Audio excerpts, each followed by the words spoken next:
It's 17:06 GMT. This is Bola Mosuro with Focus on Africa from the BBC World Service. Let's go to Tanzania next, where President John Magufuli set tongues wagging over the weekend after expressing doubts over the coronavirus test. He said samples of birds and fruits and animals, samples such as goat and sheep from their blood were sent to Tanzania's National Health Laboratory. But he said the samples turned positive for COVID-19 and raised doubts about the efficacy of results from the labs.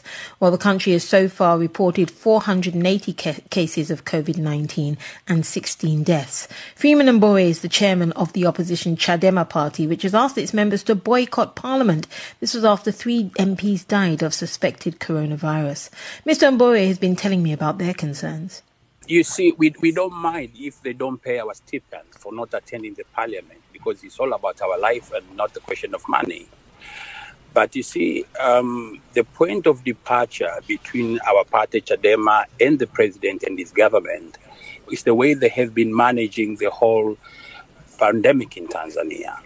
The government or the president himself seems to be in the state of denial. He doesn't want to accept corona as a problem. He sees it as a very small disease out there. He thinks prayers can help solve the problem. But we've been telling him that this is purely scientific things and needs scientific solution. But, you know, the way government is treating this pandemic is definitely going to cause harm to our economy and serious harm to the lives of the people.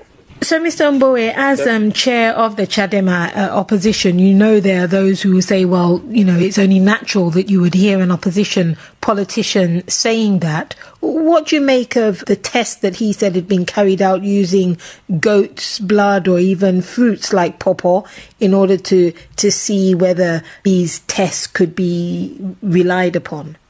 Now, if the testing kits are faulty, it's the issue of the government, because they should have known about this long time ago. National Health Laboratories who are conducting the test. And mind you, with only one station in Dar es Salaam that is doing the testing in the whole country of 55 million people.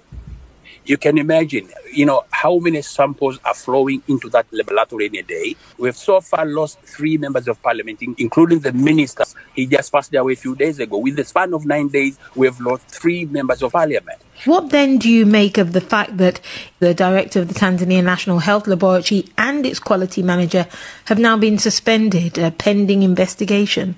Does that give you cause for concern? Of course it does. It does. Because you normally don't suspend people in the middle of the war. For instance, only last week the president suspended the permanent secretary in the Ministry of Health. He transferred the permanent secretary in the Ministry of Health to another ministry. Then he retired the chief medical officer. This is a person who is in charge of all health program in the country. You suspend such a senior person. Now the chief laboratory director has been suspended. The quality controller has been suspended. Now you are suspending all officials in your own government in the middle of the pandemic. This is definitely of concern to me. What would your approach then be? How would you like to see COVID-19 fought in Tanzania? We have advised the government, because this is the question of life and death. For instance, we said we should do some partial lockdown, particularly in Dar es Salaam, which was the epicenter of the problem. The government refused. People are going for religious gatherings. People are going to the market. People are going out as usual. When you don't do the lockdown, people slow down. People tend to slow down.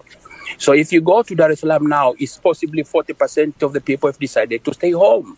If you go to the different part of the country, Kilimanjaro areas, all the tourism have locked down 100%. So many people have been thrown out of employment, and that's a serious problem that is going on in the country. We want the president to come out and accept the real situation, adjust the mindset of the people accordingly. Many people are being infected, many people indeed. When I'm saying many people, it's many people. When they talk about 480 cases, they're not being realistic.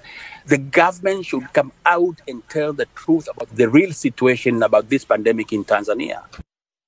Freeman Mbwe, who's chairman of Tanzania's opposition Chadema party.